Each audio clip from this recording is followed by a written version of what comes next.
नमस्कार। आज आपण आकर्ण धनुरासन हे आसन शिकणार आहोत।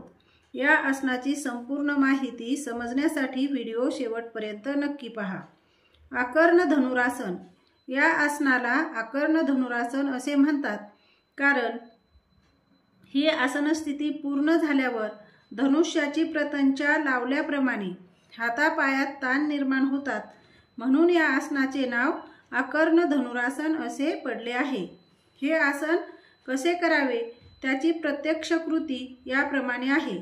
अगोदर आसनपूर्व स्थिती घ्या, म्हणजेच बैठक स्थितीत स्थिर व्हा।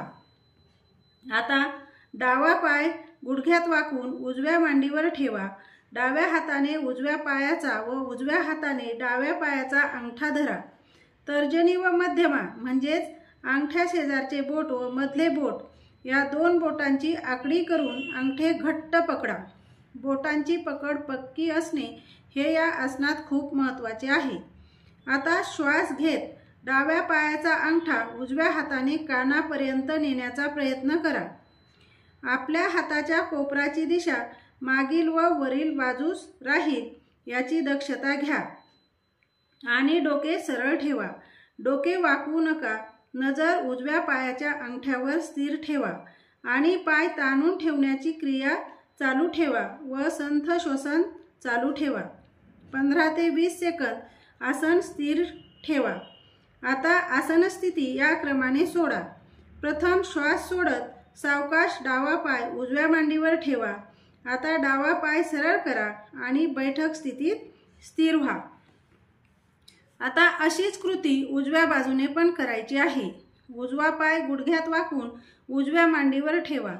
आता उजव्या हाताने डाव्या पायाचा व डाव्या हाताने उजव्या पायाचा अंगठा धरा। मधल्या दोन बोटांची आकडी करून अंगठे घट्ट पकडा।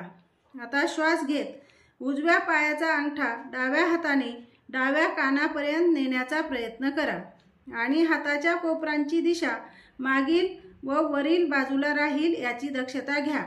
डोके सरळच ठेवा, डोके वाकवू नका। आपली नजर डाव्या पायाच्या अंगठ्यावर स्थिर ठेवा। पाय ताणून ठेवण्याची क्रिया चालू ठेवा आणि संथ श्वसन चालू ठेवा व 15 ते 20 सेकंद आसन स्थिर ठेवण्याचा प्रयत्न करा। आता आसन स्थिती क्रमाक्रमाने सोडा। प्रथम श्वास सोडत सावकाश उजवा पाय डाव्या मांडीवर ठेवा। दोन्ही हात जागेवर ठेवा आणि डावा पाय सरळ करा व बैठक स्थितीत बसा। हे आसन केल्याने शरीराअंतर्गत होणारे फायदे याप्रमाणे आहेत। दोन्ही हात व पायाच्या बोटापासून ते मांडीपर्यंत व खांद्याच्या सांध्यावर व स्नायूवर ताण येतो व सांधे आणि स्नायू बळकट व लवचिक होतात। तसेच मांडीत परस्पर विरुद्ध ताण येतात। कमरेचे स्नायू व सांधे यावर पण चांगला ताण येतो। असे अनेक फायदे हे आसन केल्याने आपल्याला मिळतात।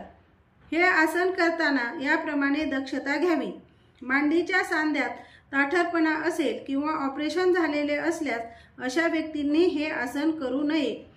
तुम्हाला माझा हा व्हिडिओ नक्कीच आवडला असेल अशी माझी खात्री आहे आणि व्हिडिओ आवडला असेल तर लाईक करा, शेअर करा आणि चॅनलला सबस्क्राईब नक्की करा। धन्यवाद।